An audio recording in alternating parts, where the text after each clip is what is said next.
Mas vamos então chamar aqui para o nosso segundo tema, Caio Araújo, para falar sobre fundos imobiliários, e tem novidade no fundo BTLG, né, Caio? Seja bem-vindo, obrigada pela participação.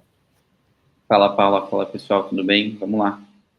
Bora lá então, trazendo aqui as novidades, né? O BTLG tem feito bastante, né, algumas transações aí, fez emissão, mas nessa semana, na verdade, divulgou aí a compra, né, na verdade, de 11 galpões logísticos, né, nos arredores aqui de São Paulo na verdade, desculpa, 11 galpões pelo valor de 1 bilhão e 750 milhões de reais, mas, ao mesmo tempo, está vendendo 2 outros, né? Queria que você comentasse um pouquinho dessas transações, visto que o BTLG é um dos maiores fundos imobiliários de tijolo do mercado, né? Conta um pouquinho mais dessas transações, como é que você avalia, né, essa reciclagem de ativos do BTLG?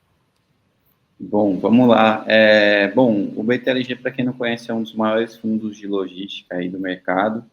Fez até algumas captações bem significativas aí recentemente, a mais recente aí nesse ano, mais de 1 bilhão de reais aí captados, e tem feito um forte trabalho de reciclagem de carteira, incluindo o aumento da ABL, né? Então, no início dessa semana foi divulgada essa carta de intenção para adquirir esses 11 ativos, mais de 500 mil metros quadrados de ABL. O fundo passaria a ter mais de 1 milhão de metros quadrados, 1 milhão, desculpa, 1 bilhão é muita coisa, 1 milhão de metros quadrados de ABL, se tornando aí, se consolidando, na verdade, como um dos maiores players de tijolo do mercado de fundos imobiliários, né? O negócio não está concretizado, então a gente não tem os dados, quais são os ativos, o cap rate exato pago, contratado, o valor por metro quadrado. O que a gente sabe de alguns rumores é que a vendedora provavelmente é a GLP, que é um player significativo de desenvolvimento aqui no Brasil, e que a transação será de 1,75 bilhão, sendo que haverá um parcelamento aí de 65% agora, 35% aqui de 18 meses, isso considerando um cap informado na emissão de 9% a 10% ao ano de aquisição, deve agregar no curto prazo aí um rendimento interessante para o fundo, né? Porque o efeito do parcelamento é muito favorável nesse sentido, tanto que boa parte dos fundos imobiliários de tijolo tem adotado essa ferramenta, entre aspas, ultimamente. Acho que como destaque do Gil também comentar sobre o posicionamento, o BTLG já é um ativo que já é um portfólio que está consolidado em São Paulo e tende a aumentar ainda mais essa participação com mais de 90% desse nova carteira posicionada no raio 60 km da capital. Como eu falei, é muito difícil ainda a gente saber quais são os imóveis e avaliar qualitativamente os ativos. Mas o valor por metro quadrado nos parece interessante e o cap rate da aquisição também.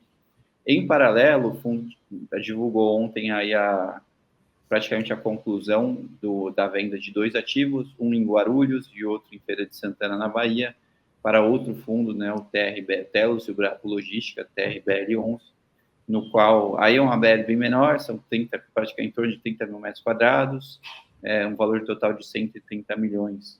O fundo recebe também com parcelamento, sendo a maior parcela foi paga ontem. Um cap ali de, segundo as nossas contas, próximo de 8,5%.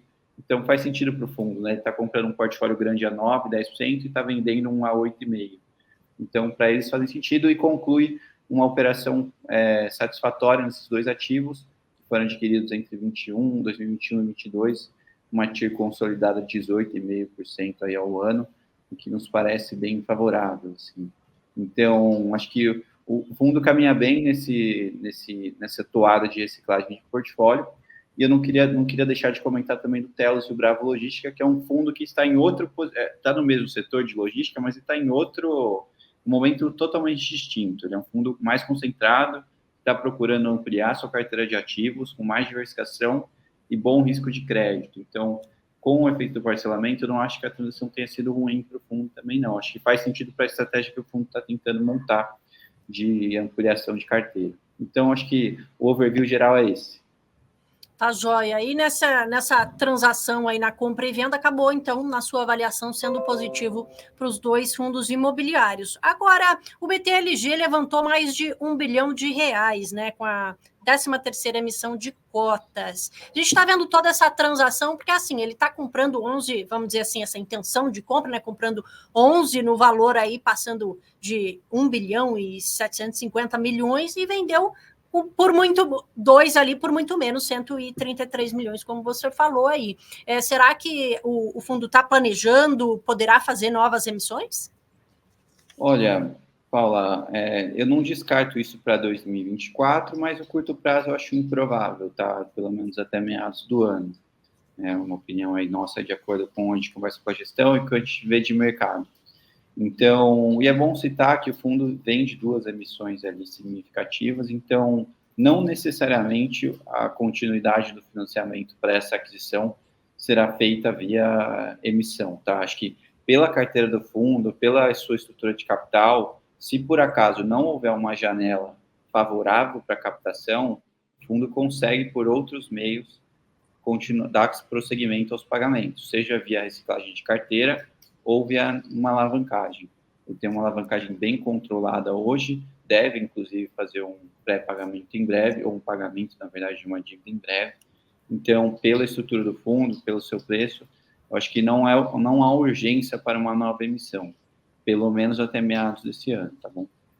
Tá joia. Agora eu queria falar especificamente aí do fundo, né, do BTLG11, te perguntando aí como é que é o potencial dele aí, tanto para elevação de cotas como para distribuição de dividendos, né, que eles até anunciaram recentemente a distribuição de 76 centavos por cota, né? Como é que você avalia tanto a distribuição, essa geração de renda, né, do fundo e também aí, de repente, a valorização da cota?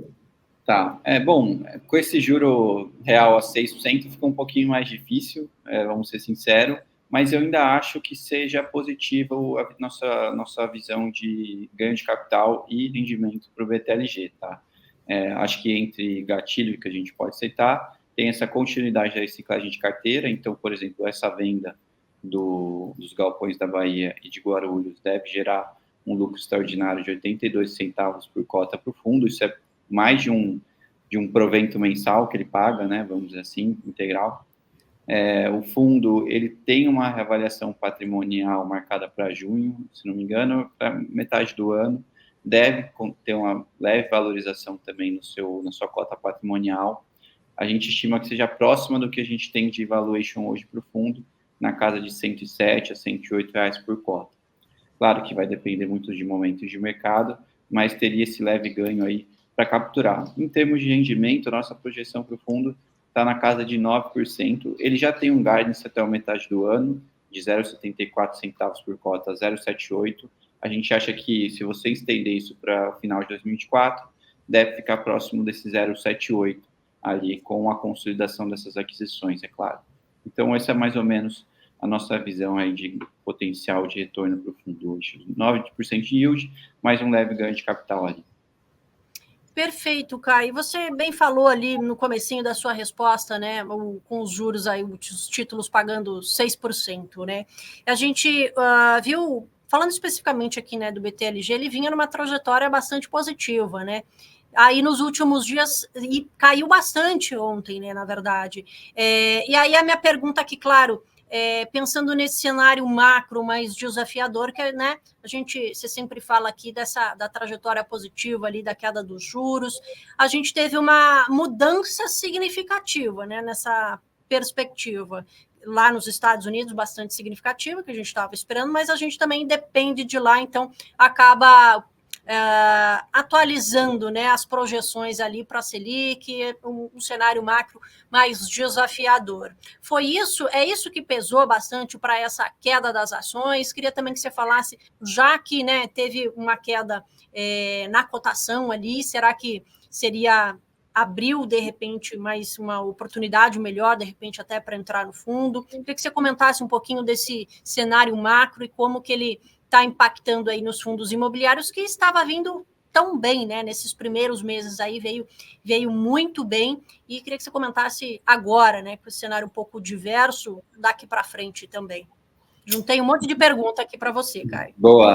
Não, mas é bem simples. A gente comentou ali no início do mês, né, um pouco desse impacto negativo no cenário macro, eventualmente ia trazer oscilação para os fundos imobiliários, né? Então, a gente já estava trazendo um pouco dessa visão aí para quem acompanha aqui o Giro e para os nossos assinantes da Empíricos.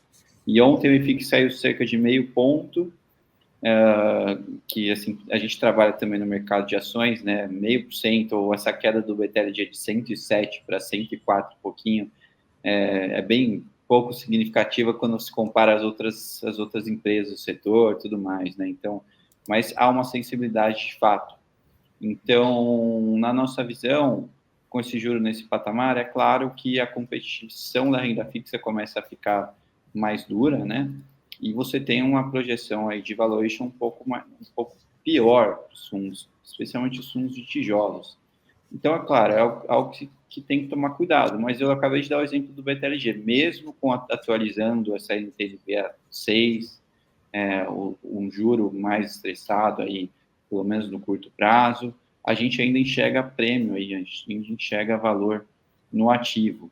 Então, no 104 e pouquinho que está agora em tela, eu considero uma oportunidade, mas é sempre bom lembrar que, especialmente agora, a gente está tendo uma volatilidade um pouquinho maior, então ter isso em mente para fazer as compras no mercado listado, ok?